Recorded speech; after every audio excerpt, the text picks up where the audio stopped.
So we're going to talk about two pretty popular concepts, or concepts that you might have heard of.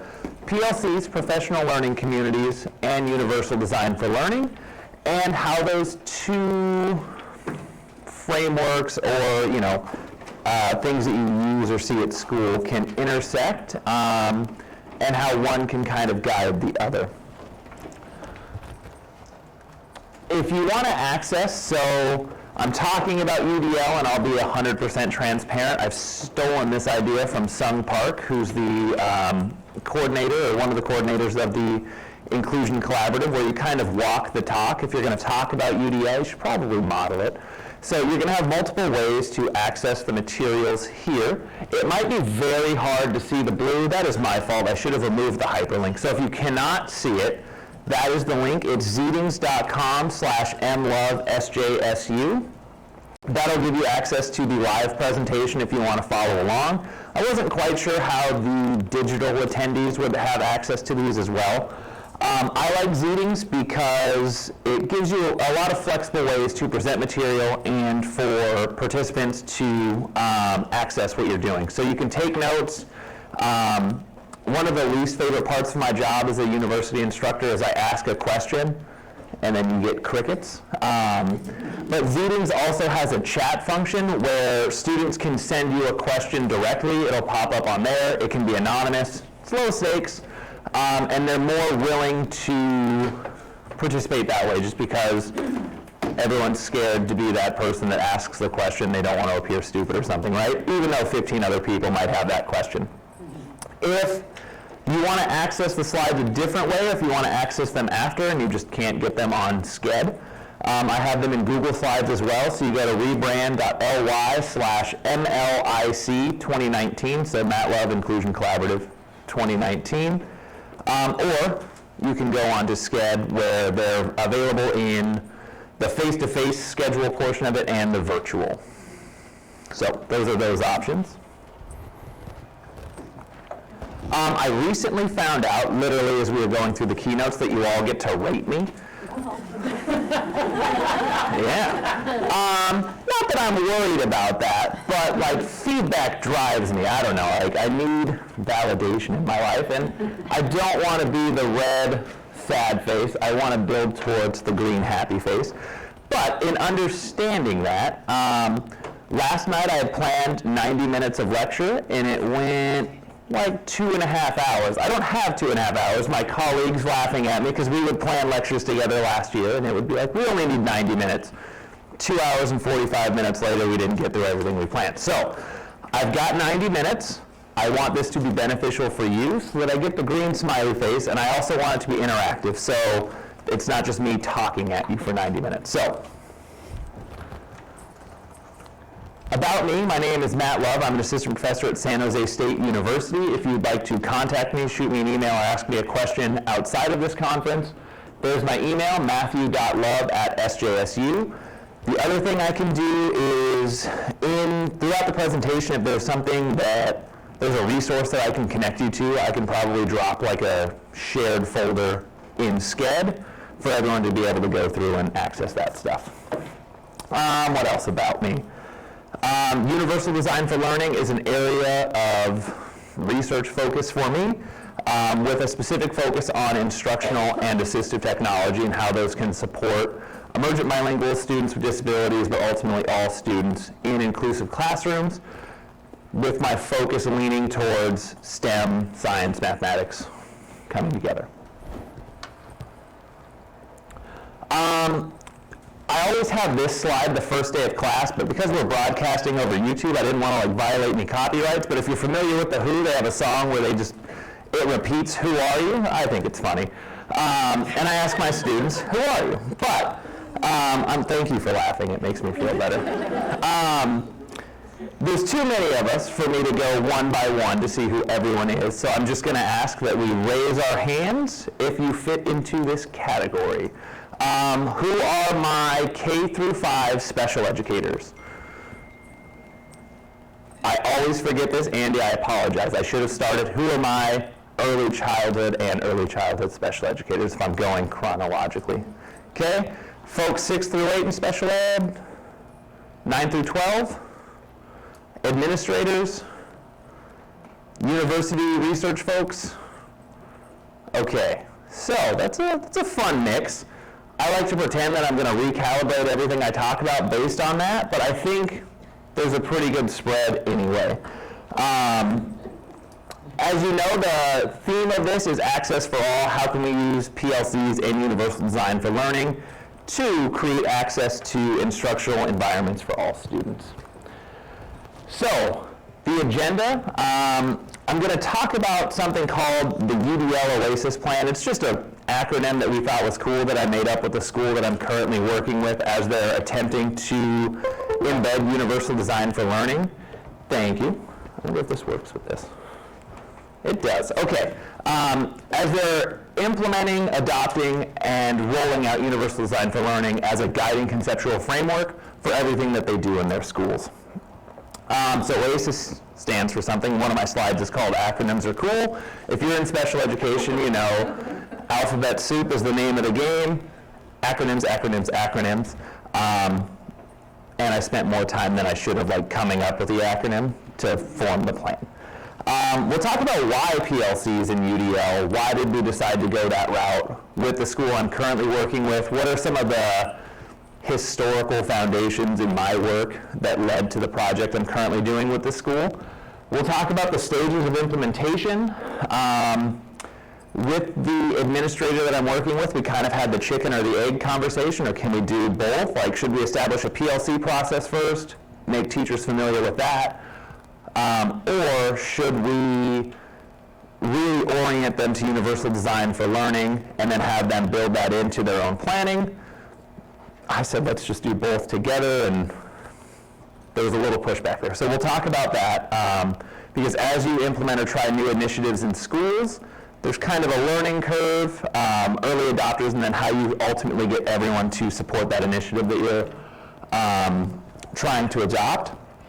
We'll talk about ongoing responsibilities of administration, PLCs, and how, as much as we'd like to think that you're going to learn everything you need to learn in the 90 minutes that you have with me, there's an ongoing learning process when it comes to professional development. How can we support that? We'll identify where fostering expert learners fit. So we'll talk about universal design for learning and how that supports inclusion, how it supports access to learning environments for all learners, but how it helps us foster those learners becoming expert, lifelong learners across their lifespan, not only when they're interacting with us, but how they develop skills that might not be tied to standards, but help them be successful in and out of the classroom. Again, define the role of ongoing learning, and then reflect on school leadership responsibilities. As with any initiative, administrators adopt it, and there's some of the, we want you to buy in, but I'm also telling you that you have to do this, and that's a fine balance that I've never really interacted with because I've never been a school administrator. I've been a teacher, a graduate assistant at a university, and now a professor. So I don't know what it's like to be a building principal. I've seen it, and I think that's why I didn't become a building principal. No offense to those of you that are, I'm just validating the challenges of your job. So how this will probably look, I usually like to walk around. You can see I'm fidgeting, it's kind of how I am. But I want it to be almost story-based so that it connects to you. In research, there's single case design, where you just describe the participants, you describe the context and where they're learning, and because you're not doing a wide sample, you want people to connect to, oh, that sounds like students I work with, or a student I work with, or that sounds like the school I work in, this can apply to me. There's underlying research I've done that's going to guide the discussions I have, but I'd rather, just because the large, the group of you are mostly K through 12 teachers or administrators. Andy, I'm sorry, pre-K through 12. I've got to be better with that. Pre-K through 12 teachers and administrators. I want to tell kind of how this work I've done is developed in schools, but how it also could connect to you and lead to other opportunities here. So I want to connect with you, but I also support interactivity. Like, I have no problem, I'll go off on a tangent of my own, but if you have a question, I have no problem stopping and answering it. The folks that are attending digitally, same thing. They're going to send them to you, and then, okay, perfect. And then so that everyone has access to our questions. If you have a question, know that we're going to put a microphone in front of your face, but don't worry about it. It's fine. So if there's something where you have a question, stop and ask me. There's also going to be times where I want you to talk with those at your table, because again, I don't want to talk for 90 minutes. I only have 2 drinks up here. I don't know that I'll have, enough to get me going. So, again, walking the talk. You'll notice I'm going to go back to one of my first slides, and we'll look at the UDL guidelines in a second. You'll notice that this was purple because this is how I'm presenting or having the content represented to you. You have multiple options, right? Now when I'm talking about building relevancy for you, it's green. When we look at the UDL guidelines, this will make sense. Sung, since you're in the room, I told them I stole this idea from you. I hope you don't mind. So, building relevancy, what I want you to consider, talk to those at your table. What I forgot to do is ask who's here with people, like who's in this presentation with people they work with currently? Just show of hands. Perfect. So I feel like this conversation will be easy to do. I want you, with those around you, first to yourself, then those around you, so almost a think, pair, share. Why are you here? What is your goal? What do you want to take away from the 90 minutes that we have together? You can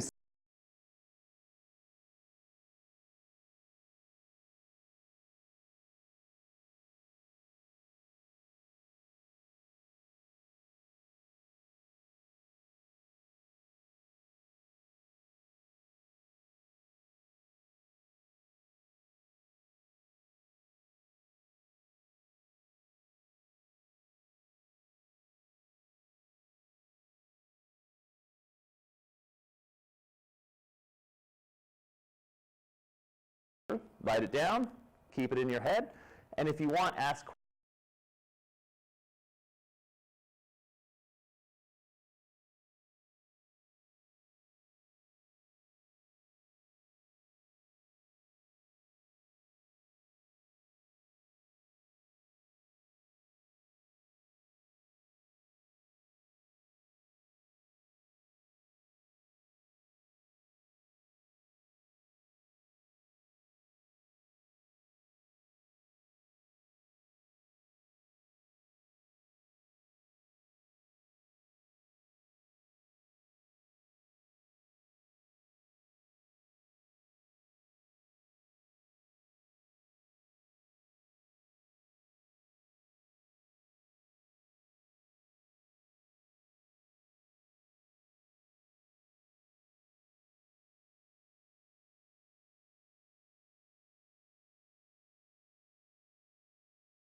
So 3 minutes, you can share it with those.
So take about another 30 seconds, and then we'll go ahead and continue on.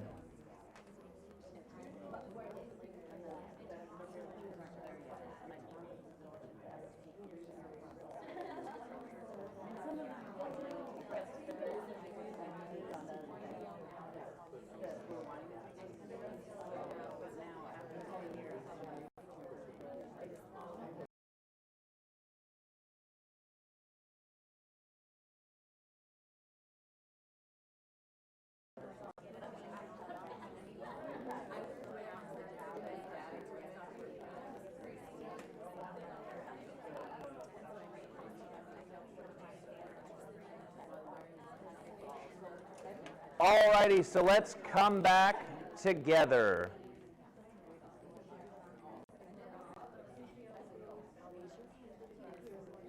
Oh, see, but I'll never do that. All right, so I appreciate the enthusiasm. That gives me some feedback that people are excited to be here. They're hoping they take something away. In the back of my head, I'm like, should that fill me with pressure that there's high expectations for learning?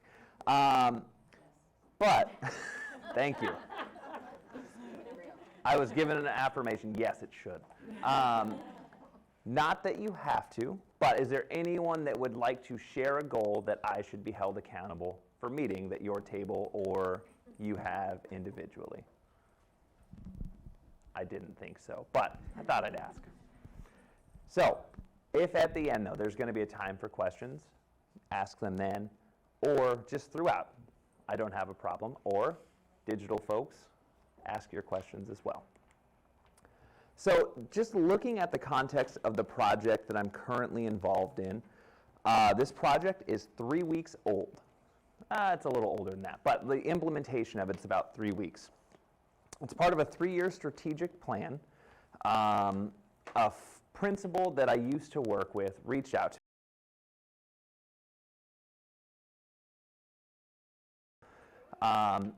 but she's noticed that kind of the demographics of the school that she's taking over have shifted a little bit. Traditionally, they had a student population of 3% students with disabilities, students on IEPs. It's ridiculously low. However, there was some rezoning. It's now 12%, more in line with national averages. Depending on your school site, it could be higher or lower than that. And what she's run into is something that's probably common to a lot of us, a lack of resources and some discomfort amongst the majority of her staff who have been there for a long time. So there isn't a high amount of turnover, but you have a lot of teachers who either through their preparation or in their experience haven't been trained or don't have the comfort for including students with disabilities in their classroom. She's an administrator who's pretty dedicated to making sure inclusion is a priority in her school. It's also unique for me in that she covers grades 6 through 12. I've traditionally worked in 6 through 8 or 9 through 12 settings, so this was fun. And there's a lot of teacher, I don't want to call it fear, but apprehension that they're going to lose this prestige or this high-performing status now that more students with disabilities are included. In having worked with this principal before, we both shared the belief that I don't think so. I think it could actually make teaching and learning better.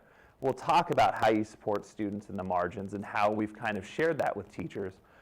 But it's with any school change or any organizational change, how are we addressing teacher apprehension? How do we get buy-in?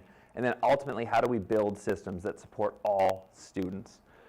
So, heterogeneity, homogeneity. We have more heterogeneous groups. For her, that includes students with disabilities and English language learners, but not in the traditional sense. They opened an international program at her school, so she has a lot of students who are coming in as exchange students, but still have learning needs related to learning English, which has presented challenges for teachers with one ELD expert or teacher for grades 6 through 12 kind of tasked with hey, figure this out for every grade level. Yeah, that was fun. And so she reached out to me simply because we've done work in the past when I was a doc student, and at the time where I was doing some of my research, she was an instructional coach. She reached out to me and said, hey, I know you know about this thing called UDL. I've heard about it and how it can support all learners. Do you think you can help me implement that in this school? I said, yes, but if so, like, is there a way that we can do this right where it's not, I'm going to show up one day, deliver a 90-minute PD, and say, great, go be UDL pioneers. Because then the teachers would have said, great, we'll try this, and then 6 months later they would have said, we started, but I don't know, we didn't have guidance in doing this. So we'll talk about what the 3-year plan is. It's not that it's going to take 3 years for adoption and implementation, but what that fine-tuning at the end of year 2 and moving into year 3 looks like. So I made this slide after the opening message. So the work that I did previously was when I was a doc student. So it's kind of how I came to Universal Design for Learning and why I kind of landed in this current project. So Project Cultured was an OSEP-funded project that paid for me to do some research as a doc student. I figured since we got a message from the OSEP director, I should thank OSEP for funding my PhD. I just owe them a few years of my life, but it's okay, it's worth it. What this project let me do is it embedded me in a school and said, figure out your research. I was like, okay. It's non-traditional in the sense that typically in a PhD program, you're at the university, you're doing literature reviews, and you're saying, here's where I can add to that literature with some research, right? Not all programs, but a lot kind of start you off that way. I was put in a school and they said, identify where there are issues that teachers are facing, find a solution to that problem. So there's a problem of practice, solve it, and then do some research around that topic. I thought, okay, great. Across 2.5 years, it was really guided just by conversations with teachers, parents, students, administrators, and some district level folks. And just being in special education, I gravitated towards co-teachers and basically asked them, what are the challenges that you're facing? What can be a solution to that? And what they told me was, we're increasing inclusion. We're including more students who are emergent bilinguals, English learners, depending on your terminology, and students with disabilities, but I don't necessarily know how to best meet their needs. General educators said, I know how to teach science, but I struggle breaking science down for students with disabilities. Special educators told me, I know how to break tasks down, but I struggle doing it in this content area, because it's the differences of how we're trained, right? You're an expert of pedagogy and content in your specific area, and special educators are typically experts of collaboration, breaking things down, and systematizing kind of how we deliver instruction in specific areas. And what we found at this school, it's common to a lot of urban schools, is there are higher rates of students with disabilities. I believe it was 16%, so almost 1 in 6 students had a disability. Students at risk for school failure, so for a variety of confounding factors, high school graduation might have been a challenge for a lot of students. There were a lot of emergent bilinguals. This school, I believe it was 1 in 5 students, so about 20% were identified as English learners. And it might have been higher simply because we were at the high school level. A lot of them might have historically been identified as an English learner, but kind of get exited by the time they reach high school from that identification. And teachers said, I've got 5 to 6 groups of students. So if, like me, we had to put students in a box, they would say, I've got 5 to 6 boxes in terms of achievement, social skills, language skills, content knowledge that students fall in. I don't know how to meet all of their needs. And I thought, okay, great. That is my problem of practice. How do we solve it? Show of hands, does that situation sound similar to the environments you all work in? Yes. Okay, that is reaffirming. Thank you. So, almost in a reverse fashion, it was, here's this problem.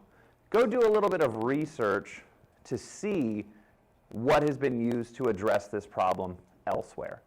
I had known about it previously, so my work has extensively been in special education. It's what all of my degrees are in. So I'd heard about universal design for learning before. I went into the high school thinking, I'm going to focus on transition. I'm going to make kids college and career ready. It's like when Common Core rolled out and college and career ready just sounded awesome to me. So I thought, I'm going to focus solely on transition. And then teachers said, that's great, but that's not what we need. We need something to help meet the needs of all learners. So I thought back and I was like, well, I've heard of universal design for learning. How can I support implementation of that at this school site? Do some research on the side to where, I'm meeting the needs of my PhD and everything. So, again, hopefully this connects to you. I know that in California, in classrooms where we're serving students with disabilities, in a variety of areas, we might have high populations of students that fit into different categories or fall into multiple categories at once. And all of those things, the diverse backgrounds, language, cultural and linguistic diversity, are all going to manifest in different learning needs. How do we address those? I'm here to tell you that universal design for learning and collaborative planning amongst professionals is a solution that I really encourage you to pursue. So this is my shameless plug. I have another shameless plug later, but it's not directly related to me. If you think, hey, we have similar problems of practice, we want to do some UDL-based research in and around this, shoot me an email and I will see where I fit, or if there's a way for me to connect you to resources. I will tell you that the Inclusion Collaborative and their network of supports is a great one. But if you think there's a role for a university person in there, my email is on slide 2. So that's kind of where we're going. I'm going to assign you a little bit of homework before I dig into kind of the rest of my presentation. I want all of you to leave here. This is my goal. This is why I'm here. I want all of you to leave and increase inclusive opportunities in California. All of you work, or most of you work in California. And keep these numbers in mind. They're in red for a reason. Red communicates bad, and these are bad. When we talk about least restrictive environments, so moving students towards that general education environment, here's where California ranks. Looking at students inside the regular classroom 80% or more of the time, California is 44th out of 51, because we're including DC. 50th for time inside regular classroom, less than 40%. And then we are 37th for separate schools. So when you're thinking about all of those options we consider for LRE, that's where we fall. So I have lived in California for 18 months now. So this is my second year at San Jose State. I came from Nevada. The one thing I know about Nevada is we were 50th in everything. So I saw that and I was like, all right, home sweet home, that's you. But your homework is to increase that. That doesn't mean, okay, we just need to put kids in a general education classroom. There needs to be systems there to support them. There needs to be a structure. One of the common themes and one of the goals the Inclusion Collaborative is working towards is creating one system that supports all students. So how do we stop seeing general education and special education as these separate entities, and how can we streamline them so that we're providing environments that have built-in supports for all learners, whether they have a disability, they speak another language, or they have other barriers that support that impact them in being successful in school. So your homework, leave here inspired. I don't know that I have a very inspiring tone, but I'm inspiring you now to change that. So, trying to break up how much I talk to you. Don't skip ahead slides because the answers are there. But just a pretest of sorts.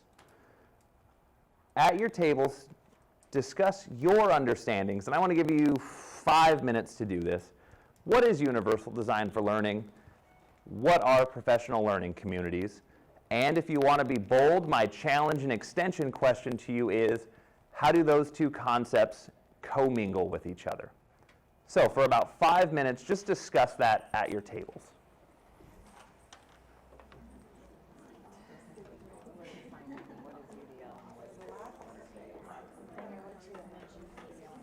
And if you're virtual, discuss that with anyone around you or with yourself.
So take about another minute and then we'll come back together.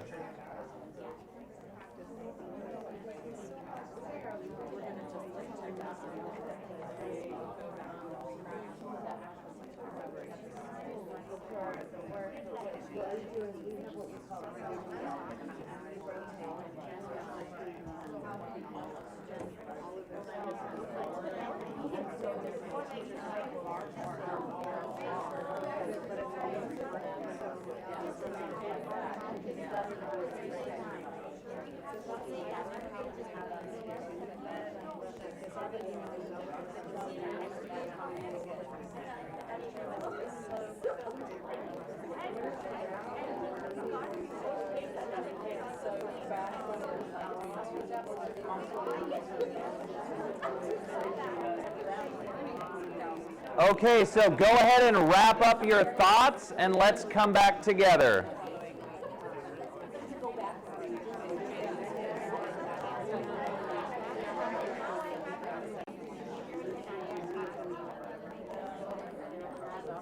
All right.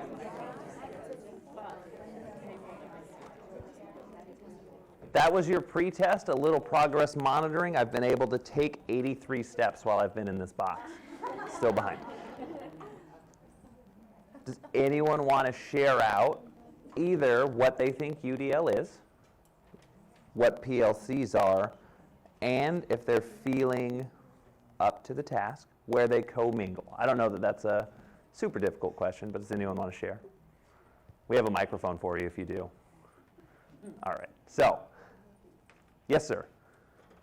We're going to have, sorry, we have to bring you a microphone for the folks on digital.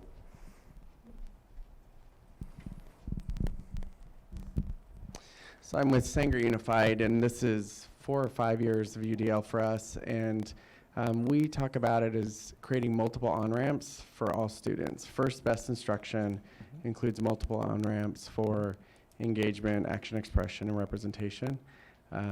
That's kind of where we have talked about it colloquially as what UDL is, with teachers and principals just learning about it. Nice, thank you. Does anyone else want to build off of that or share their understanding of UDL or PLCs? Okay then. I agree with that statement. I think we all think about pathways, on-ramps, or just avenues that students have for engaging and learning. And UDL provides us a way to think about that.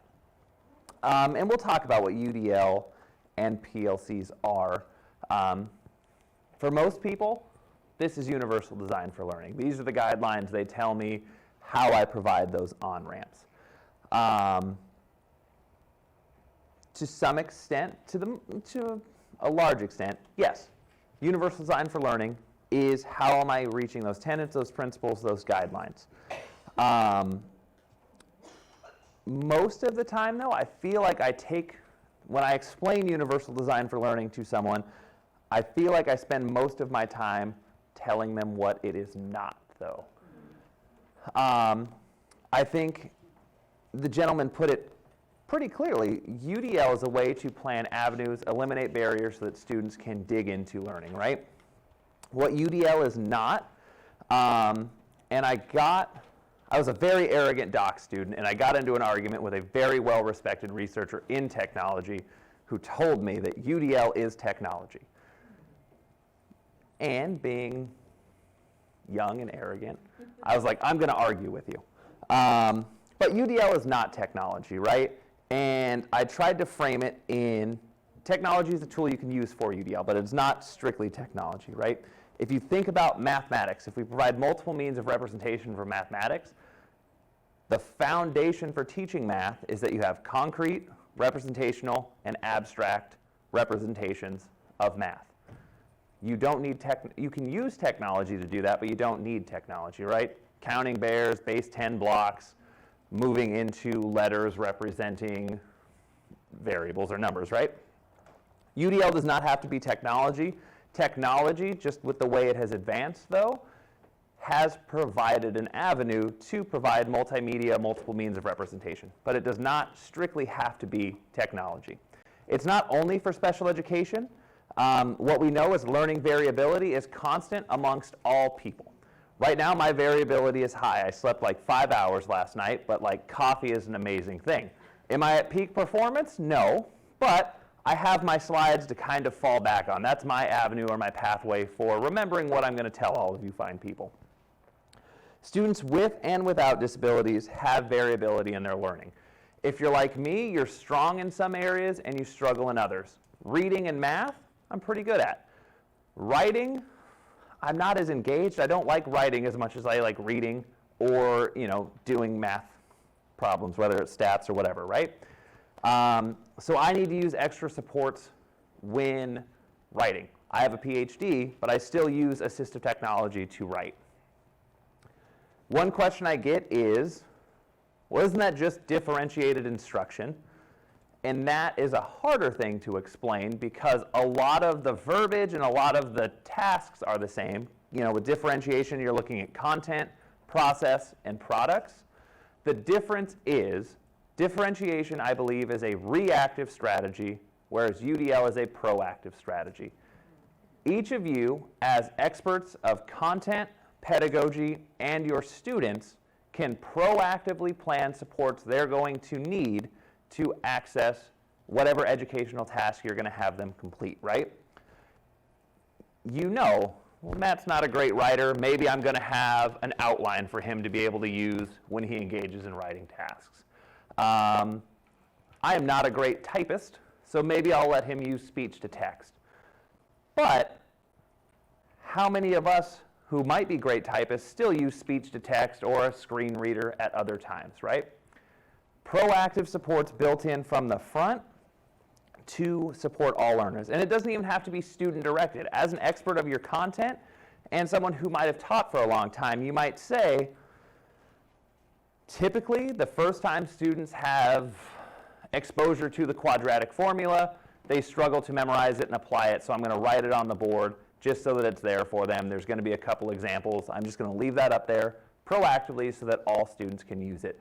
So it doesn't have to be a specific support for one student. It could be a specific support that you proactively build in because you know some content might be more challenging than other content for students. It's not a checklist. So to provide universally designed opportunities or universally designed environments, you don't need to go, okay, engagement, UDL principle 1.1, I'm going to provide that, 1.2, 1.3. No, it's just a guiding conceptual framework where you can plan options and supports for why are we learning this, how are we going to learn, what are we going to demonstrate, or what are we going to use to demonstrate our learning, right? Planning that proactively into your instructional cycle. And we'll talk about how assessment drives all of that. And it's not only for academic instruction. So one of the things we're going to talk about today, they're called a lot of different things, non-cognitive skills, the hidden curriculum. But what are those skills that students demonstrate but aren't necessarily measured by an academic test or an assignment that I give them? But how do I know that they're doing certain things as expert learners that I don't necessarily have a strict measure for, and how do I provide opportunities in my curriculum to foster those skills? And I'll share a story later about when I met with a PLC that was for the fine arts, who were like ready for a fight, like, it's not just for academics, we do this, and I was like, I'm on your side. But fun story, very hostile meeting for the first 10 minutes though. So, professional learning communities, based on mainly DeFore's work, answer these 4 questions. What do we want students to know and be able to do? So what are the knowledge and skills they need to have?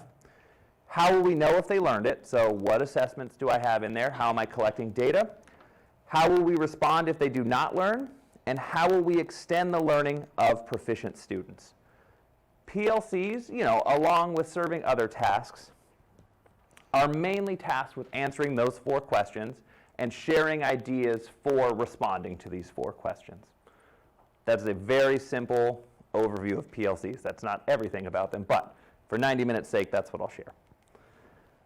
So, why did we decide on UDL and PLCs? My thought was, let's just focus on UDL. The principal who collaborated with me is really into PLCs, and I was like, all right, fine, we can do both. It's a valid way to do it.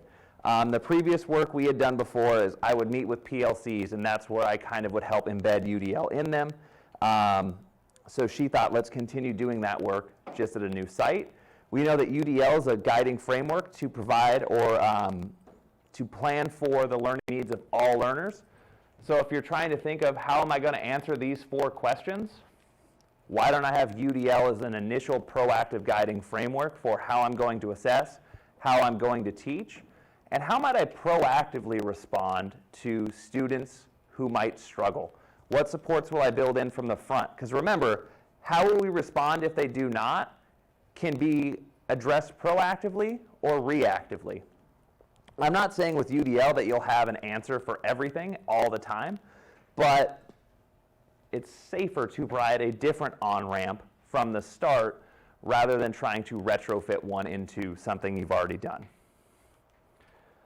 And then it helped us define roles for professionals. How do we support general educators and special educators working together, proactively planning, and in delivering instruction?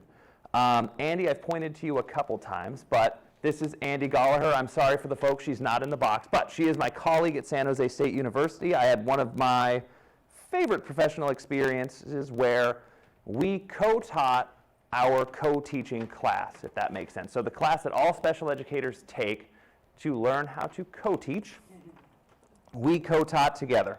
And it reinforced our understanding that co-teaching is hard. Yeah. And something we shared with our students all the time, and the homework I gave to them is, I hope I never see you as that special education teacher who's either hovering over one group of students all the time or is just standing off to the side. Take a proactive and active part in everything going on in the classroom, right? Understanding that that can be difficult to do. As a special educator, you're not trained to be a 10th grade chemistry teacher. You're trained to break tasks down, systematize, and collect data to measure effectiveness, right? That's special education described in 30 seconds. There's more to it than that. But that is hard to do. But PLCs and universal design for learning can give a special educator some room to collaborate and play a pivotal role in, here's how we support learners who might struggle. Here's how we should proactively plan. What do we want them to know? What do we want them to be able to do? And how are we going to be able to assess it? We think they're going to do that just for students with disabilities, but no. If we think about it from a universal design for learning perspective, the supports they talk about that are going to support the learners with the most extensive needs are going to be there and available for all learners. So if you're like me and you struggle with writing, I don't have a learning disability or any identified problem with writing. I just don't like it as much. And with supports, I'm a better writer.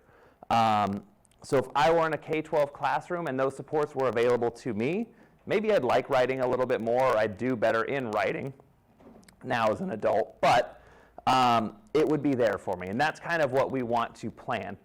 Also defining the roles in that you're not just there to teach the students with IEPs or monitor them. You're there to teach all learners, because like we know, learning variability is a constant. Learning variability amongst us is a constant as well. We have good days, we have bad days, and we have some that are in between.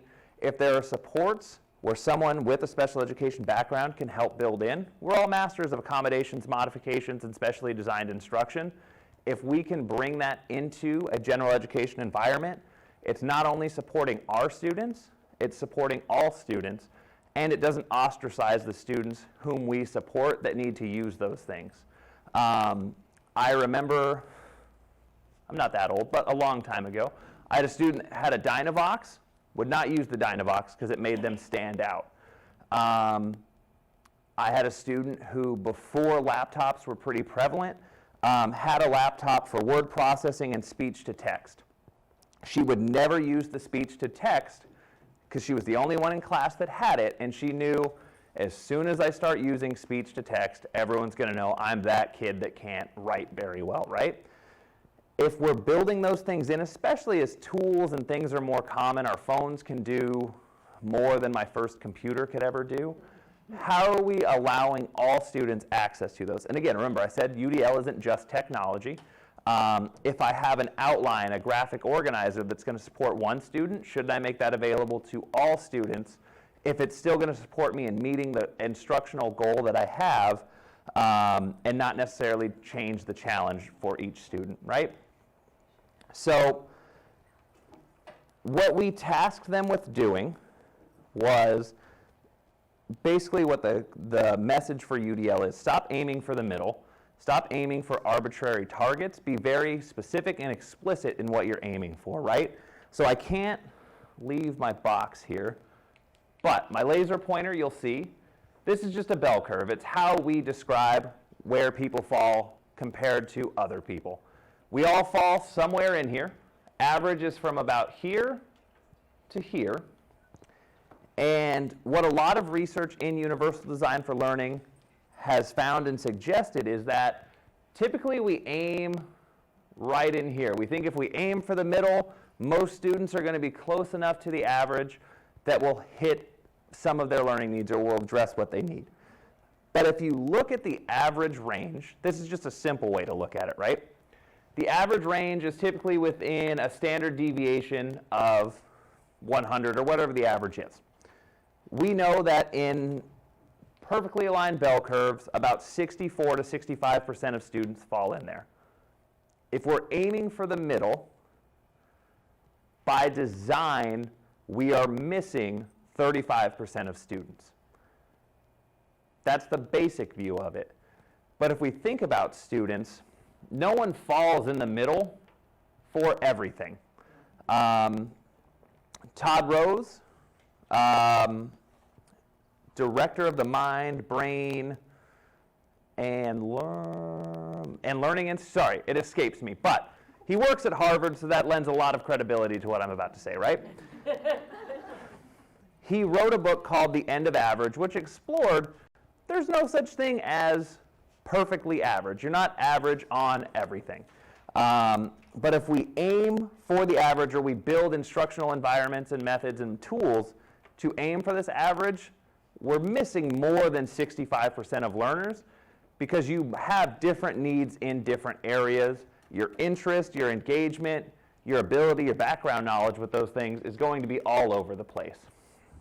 The new target should be, how do we build in supports from the start and options that support those with the most extensive needs? If those options are there from the start, say you fall right here, out of the average, you can still fall back on some of those supports, some of those options that are built in for students who have needs similar to you. But how do we also plan here? Students who are excelling, how do we provide them the opportunity to extend their learning? And how do we build supports so that students who are here can access the opportunities and extension activities that the students who excel have access to? Questions there? Okay. So like I said, acronyms are cool. Here's how we developed our 3-year plan to build in supports for students in the margins. So she said, I need to get funding. Help me put together a proposal. And I thought, well, all well-funded proposals have a cool acronym. So I said, OASIS sounds cool. Let's build a UDL OASIS at your school site. So it was universal design, and the plan was to orient teachers to universal design for learning and a shared belief. Adopt with an early group, so find early adopters of universal design for learning. They're going to be our pilot group. Scale up whole school. Innovate instructional approaches, and sustain over time. Took me longer than I'm proud to admit to come up with OASIS, but that's the 3-year plan, right? Let's introduce all teachers to universal design for learning. So like I said, the project's 3 weeks old. 2.5 weeks ago, I visited her school site, delivered a whole school PD. This is universal design for learning. Here's how it relates to some of the data at your school site. Here's just a basic knowledge of here's how you can proactively plan to address the needs of all learners. We identified 2 PLCs who are going to be our early adopters. And I'll talk about why we chose early adopters. Next year, we're going to scale up. The early adopters are going to share what worked for them with instructional coaches so that all PLCs can start building universal design for learning proactively into their instructional planning processes. Hopefully, we find some innovative approaches. I'm doing some research in and around this project, so hopefully there's some new and cool things that we can do that we can publish and disseminate. And then how do we sustain over time? Because what we know is there's something known as UDL fail, where we've all been in the classroom. I share all the time that one of the most embarrassing professional moments for me is when I taught a second grade math lesson incorrectly. So my co-teacher was out, and I was like, don't worry, I've got this. I'm going to teach triangle transversals and translations. So it's basically like if a triangle moves from here to here and it's now facing this way, is it a transversal or was it translated? I thought I had a pretty good handle on it. Like, it had been 20 years since that had been taught to me, and I was like, I'm just going to blitz through these like examples on this side. I'm now a content expert on triangles. Second grade, by the way. I get 30 minutes through, student raises her hand, and she goes, Mr. Love, I think that's wrong. And I'm like, you're 8 years old, you're wrong.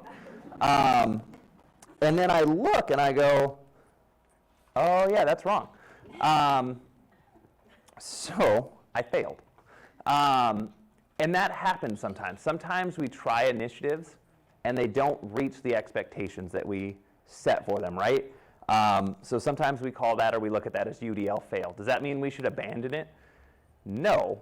But what research suggests and what research tells us is, as educators, as systems, and large systems of educational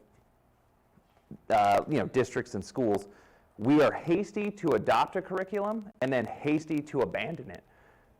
There's a learning curve to everything that we do. So if you adopt a reading curriculum or a math curriculum and you think, wow, it's got all of these great things, it's probably going to take teachers about a year to be familiar with it, build in the learning processes to it. But what we see often is we tried it for a year, outcomes haven't moved, we're moving on to the next thing. Bless you. Not the greatest approach, but it's pretty common. I was affirmed, but I saw shaking heads, so thank you for verifying my thoughts there. So what we wanted to do was, how do we do a slow build and bring in those elements over time? So Brian Cook, who used to be at the University of Hawaii and is now at UVA, wrote a piece about 6 years ago that I still use in class today. It's talking about, there's a research to practice gap. We do all of this research at the university or at research organizations. We write our papers, and then we go into classrooms and we see, why aren't they doing the things that we wrote about? That's because, again, they're separate, systems. That's why I like doing a lot of my work, and how I was trained was go solve a problem of practice.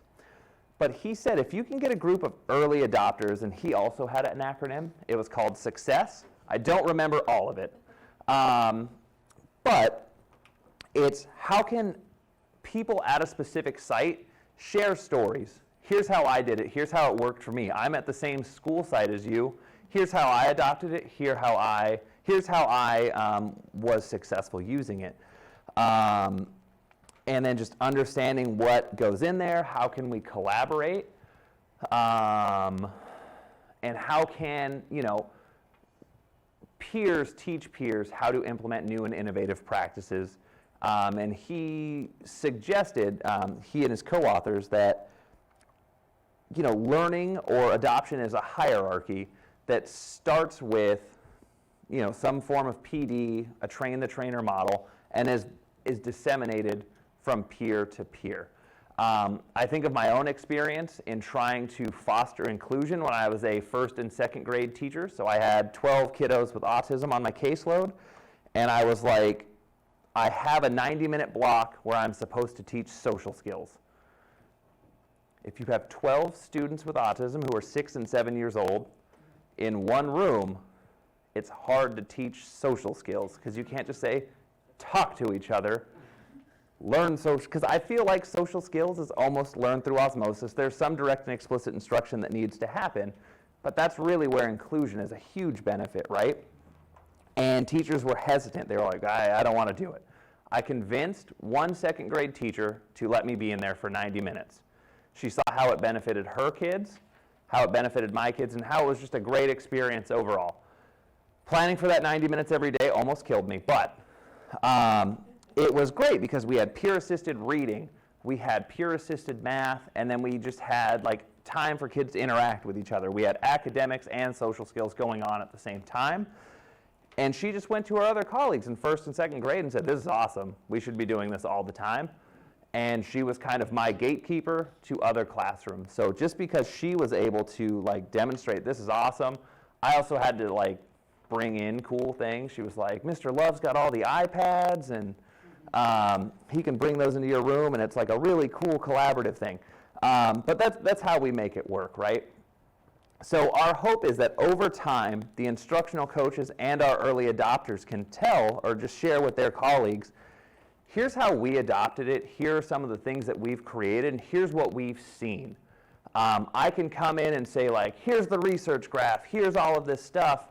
In the end, I'm still a person that's outside of that organization. It's hard to get buy-in from them, but if one of their peers is saying, this worked out tremendously for us, here's how we did it, here's how we operated within the constraints and affordances of our school site, adoption's more likely, and that's kind of where we're headed. So year one is early adopters. So everyone knows about Universal Design for Learning.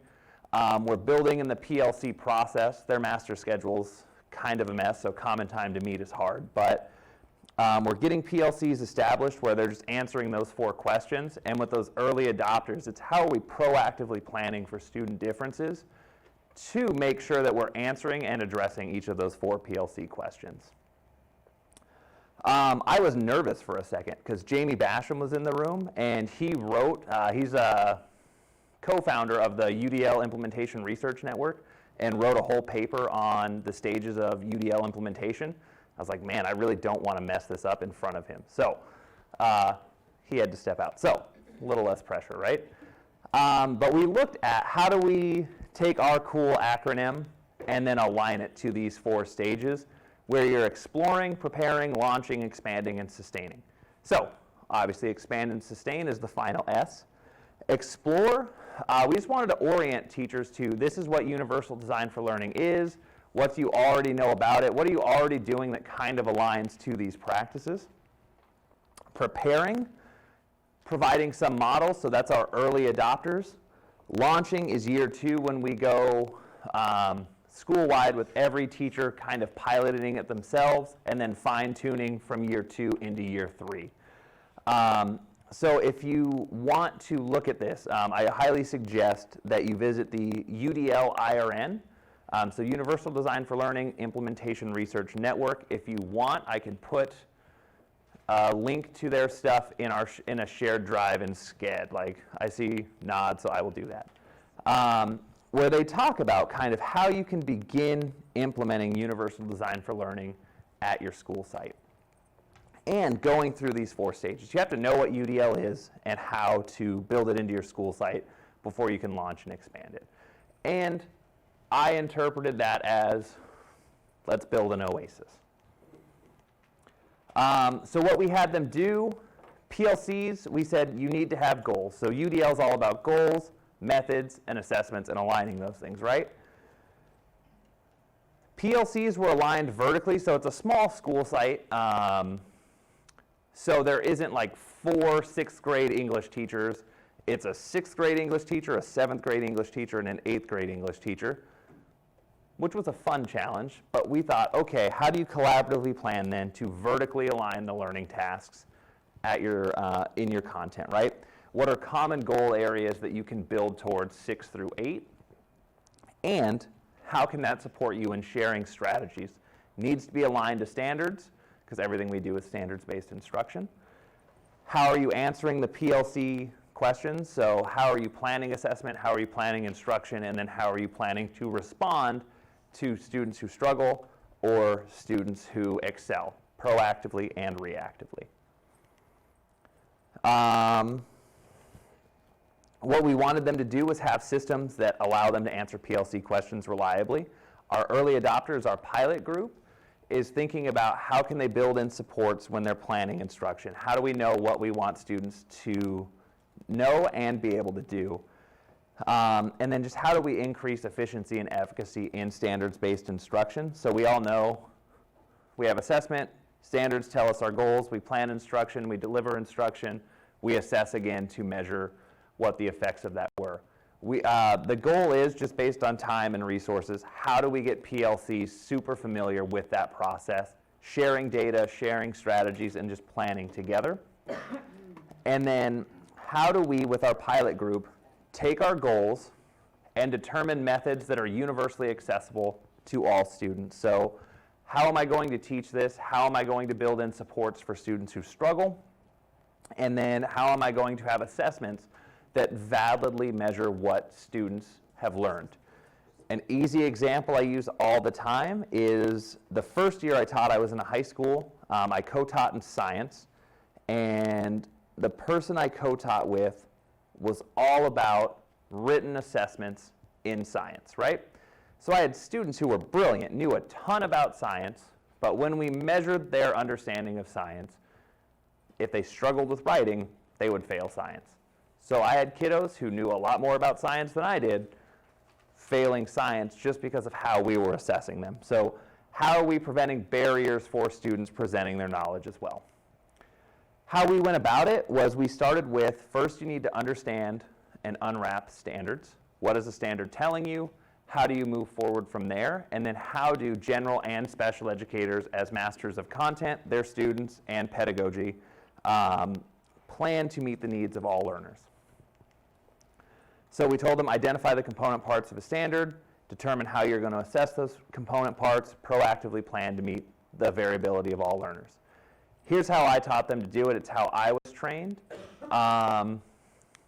Joe Morgan and a group of folks at the University of Nevada, Las Vegas came up with a task analysis for content area standards. So special education historically has always been, let's task analyze something, systematically plan how we're going to teach it, and then assess along the way. That has extreme roots in behaviorism,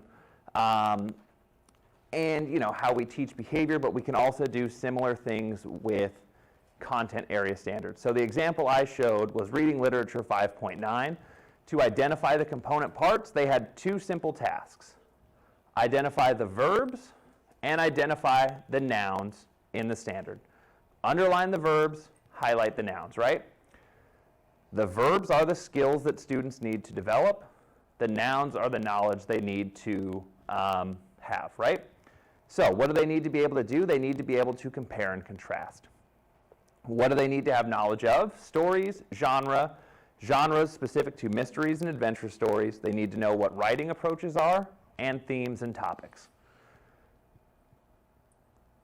I don't know. I had a hard time delivering that at first, because typically the teachers I was working with would look at it from a broad lens, like, okay, they need to be able to compare and contrast. We're just going to dig deep into comparing and contrasting. And they were like, well, students are struggling comparing and contrasting these two things. And I said, well, do they have foundational knowledge of stories, genre, mysteries, and adventure stories? And they were like, well, we never explicitly taught it. We read those things and we looked for elements, but I don't know that a student could define or just tell me what's the difference between these two things, right? There's a couple ways you can align this. In their piece, it's a little bit older now, but Morgan and his co-authors suggested that you align it to DOK. So you take a DOK noun or a DOK verb and attach it to a knowledge or skill component. There's a little bit of pushback on depth of knowledge now. It's kind of being revamped. There's a good read. It's called DOK is Not a Wheel. It's not. And I think over time there's been a misconception of what depth of knowledge is, right? But in the past it would be like, okay, if we're looking at DOK 1, it's simply define. You would define a story, you would define a genre, you would define a mystery, you would define an adventure story. That would show me that you have that foundational knowledge. A DOK 2 would be identify the component parts of an adventure story. Compare, DOK 3 would be compare and contrast. So compare and contrast on a Venn diagram, an adventure story and a mystery, right? And then DOK 4 would be like, let's create something new. I'm going to give you a mystery, turn it into an adventure story. didn't want to go into DOK just because there's a lot of revamping going on with that. So what we had teachers do was say, what is the standard? What are the skills? What is the knowledge that students need to have? So here's the standard. Here's it broken down into what they need to know, what they need to be able to do.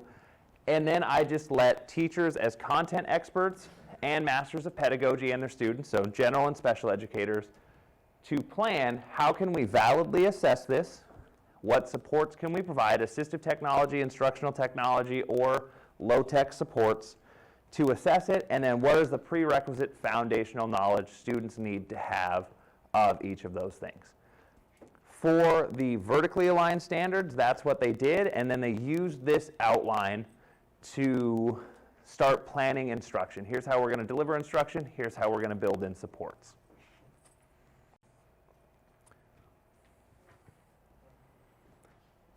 And what you'll find is teachers are extremely smart people. If you give them just this basic, here are the skills, here are the knowledge, how are we going to make sure that they have a foundational and lead into an extensive understanding of those? Teachers will do amazing things. The challenge I then had for them is because they are experts of content, experts of their students, I challenged them also with how do you create a system that fosters expert learners? But the question was, who are expert learners? Because that's an additional component of universal design for learning. How are we creating experts of content who have access to that content that we're teaching? But how are we creating expert learners who understand their own learning processes? So, my challenge question for you, that's like the longest block I've talked for, so I apologize.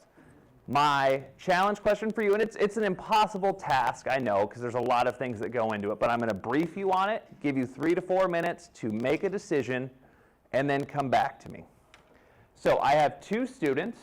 These 2 students go to the same high school, roughly the same socioeconomic status. So outside factors are pretty similar. Here's their performance in school. We have an 18-year-old male student. He has a 3.25 GPA. Got an ACT score of 33. ACT goes up to 36. Remember, the ACT is a measure of college preparedness. He's the captain of the baseball team, so we know that involvement in extracurricular activities is a predictor of post-school success, as is having previous work experience. So this person works full-time or part-time. You have an 18-year-old female student, 4.7 GPA. She's the salutatorian. Her ACT score, a little lower, 26.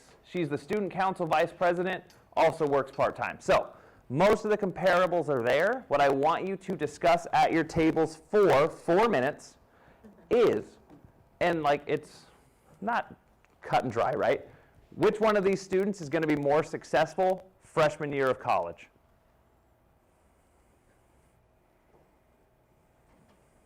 Based on the information that you have. Good luck.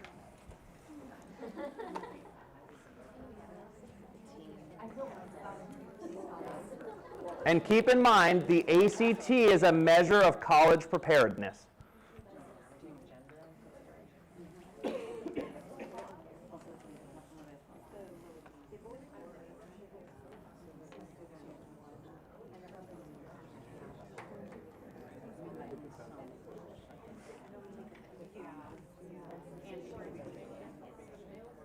I will not give you more information.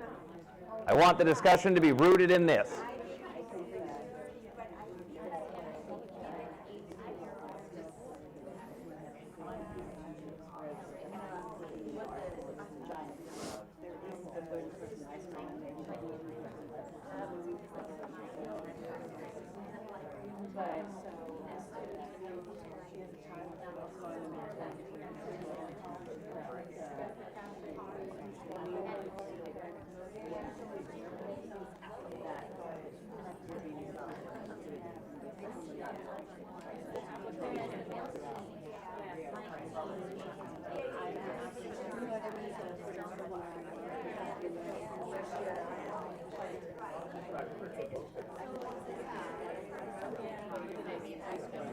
Who will have more success?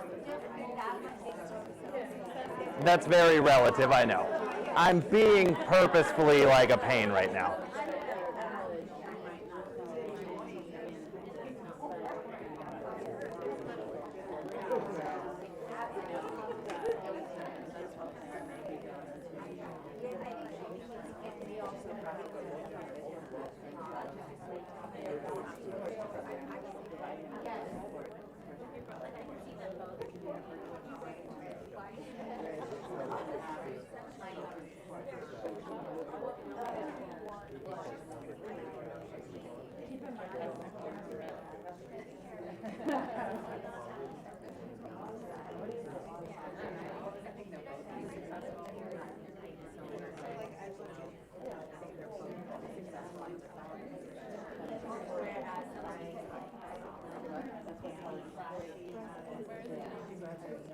Okay, let's go ahead and come back together.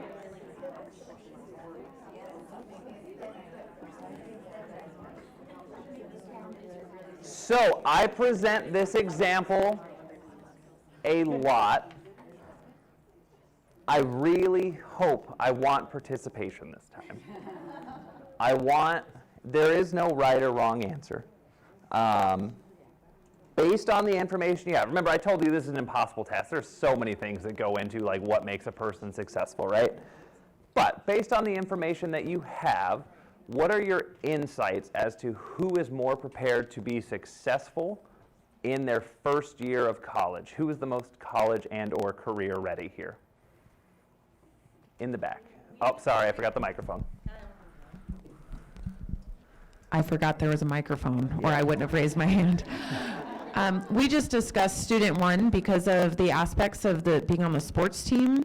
He would likely continue in sports in college, and there would be some mentorship there. And also, my colleague here was saying that being a part of a sports team is a lot of extracurricular work and time out. That, isn't it? Student council VP is more in school time. We'd assume that happened during the school day. Baseball is outside of school training and all that. Okay. We have another volunteer. Remember, there is a microphone. Which I don't like either. That's why I went with this one. So, contrary to that, I thought that the ACT score is a one-time life predictor, and so the score of 26 to me doesn't, shoot red flags. The hard work of the 4.7 GPA kind of is a long-term indicator of her success and whatnot. And absolutely, the student council VP, she's a leader. She works with people. She works with. He's a leader. This is a leader of baseball, man. But so my comment to that is that the baseball team is 12 students versus her student council. That's a huge group that she has to manage at the VP level. And so I kind of side with a student too. Okay. Anyone else? I love this debate, by the way. I use this all the time in classes, professional development. Anyone else like to share? All right, so here comes the cool reveal. So student one is me. So I always like when someone rags on student one, like he's an idiot. And I'm like, student two is my fiance. We were not dating in high school, but we often debate who's smarter. We were both successful. She went to a better college than I did. So I have my PhD and she's currently in medical school. But I always focus it in around who's going to do better, and really people hone in on these two things, right? What does the GPA mean? What does the ACT score mean? I should probably change it up a little bit, right? Because both of us were successful, but your point was spot on. I compare my work ethic and like how I go about things compared to how she goes about things. She's more organized. She's able to set a goal. I had to learn how to seek out supports. So right now in medical school, if she doesn't learn something from lecture. She knows like where to go find it in an online resource. My freshman year of college, I was like, I don't want to go to the writing center. I hate writing. And I don't want someone to tell me I'm so bad at writing. But I did continue on, and my baseball coach was like, you need to go like to the writing center. It's required, right? So it's framing, you know, what skill sets do we have? I would say she is more of an expert learner than I am, just because academically, I think, you know, we all have our domain-specific knowledge. I know just about as much as education as she does medicine. We're more important than doctors, but there would be no doctors without us, and that's the fun debate we have every week. But it's how are we measuring those things, right? Like, you can see, but do we have a measure of attendance? During baseball season, I had perfect attendance. Outside of baseball season, I didn't really go to high school. She had to go every day to get that 4.7. She had to study to make sure that she was getting an A on that test. She had to take notes.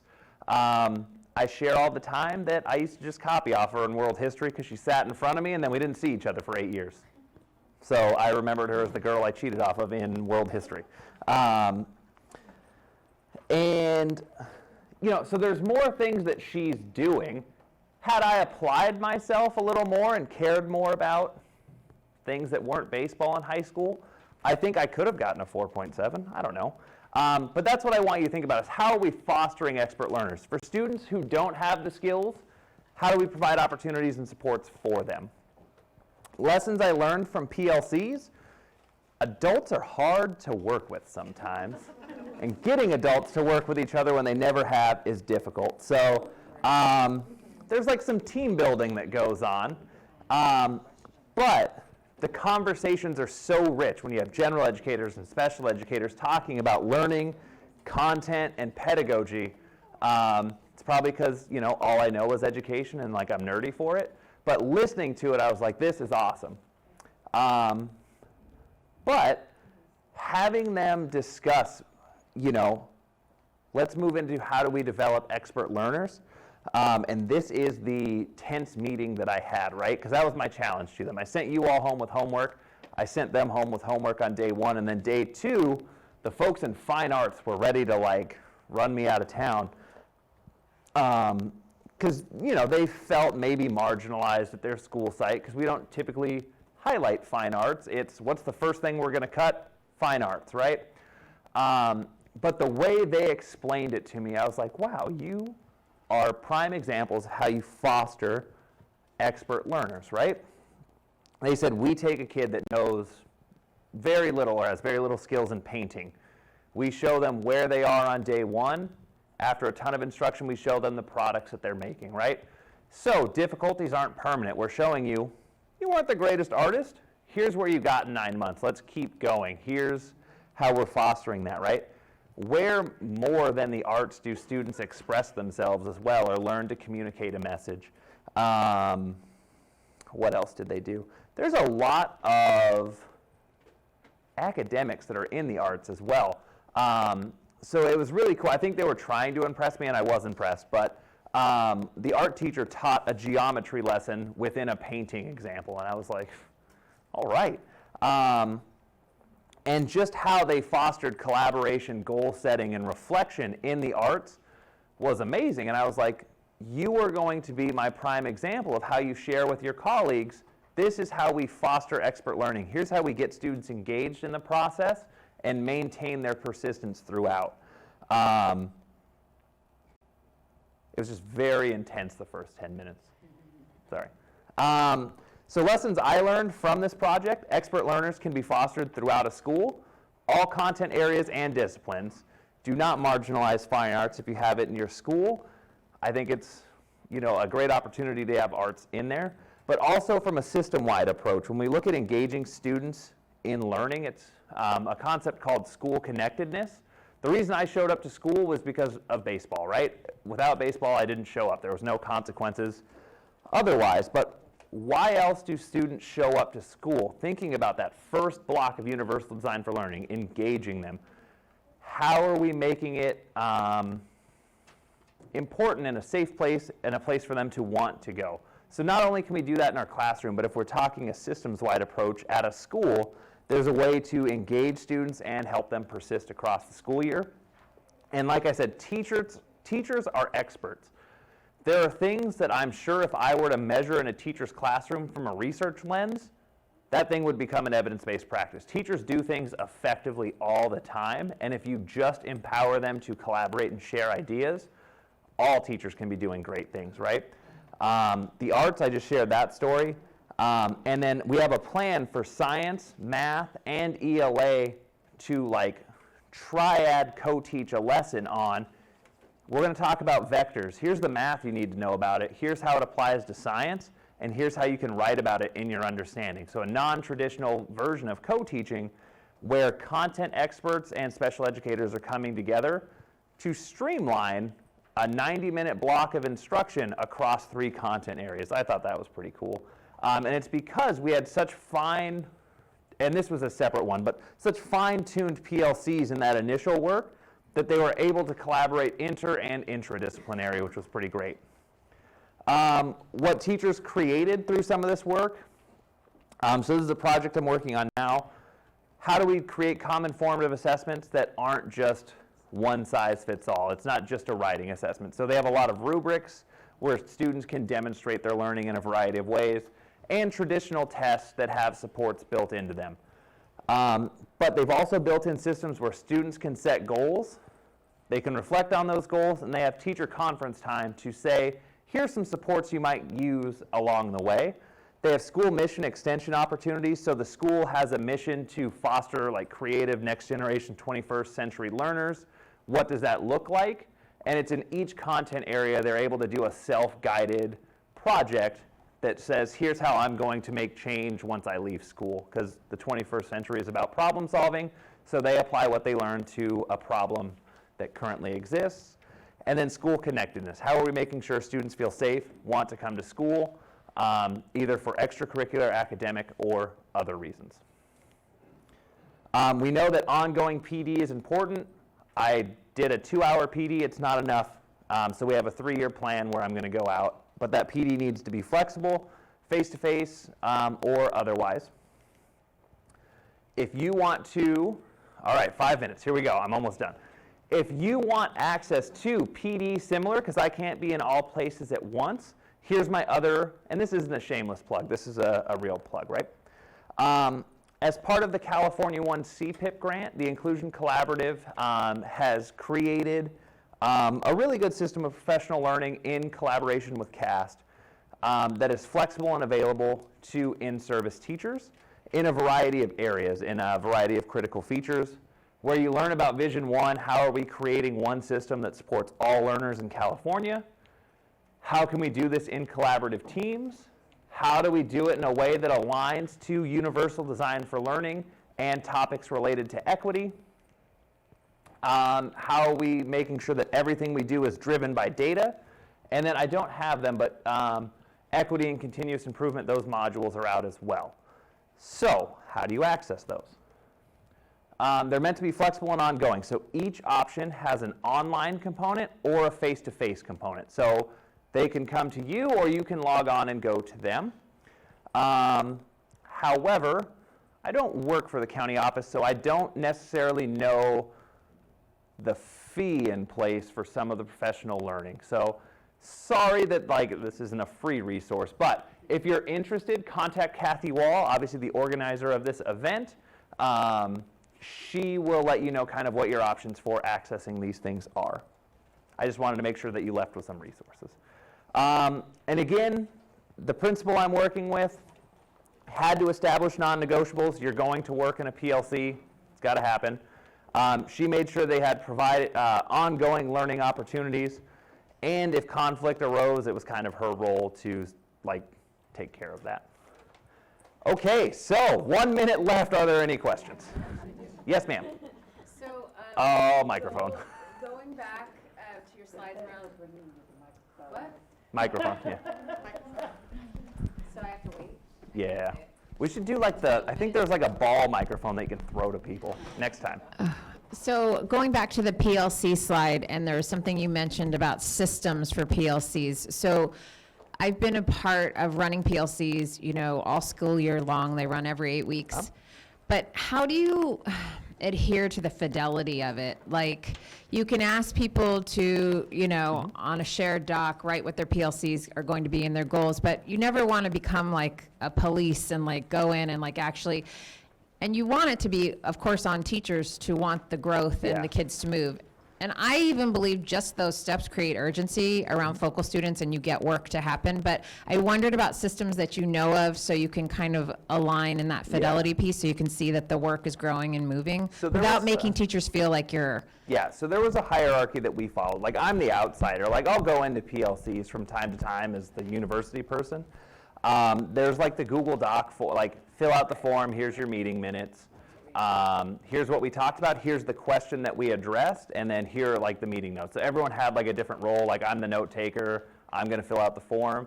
And then we had a hierarchy of who would show up. Like on some days, the principal would be in there because she has the time to sit sometimes. Other days it would be an instructional coach that would guide. They would have days where they got to meet independently. And we just expected certain products to be created. Like, what's your common formative assessment? What is your lesson plan? What have you created as part of this meeting? So I'm running out of did that answer your question? Yeah, Okay. kind of. Any other questions? I got the stop sign. Thank you all for coming. I was pretty good with my time.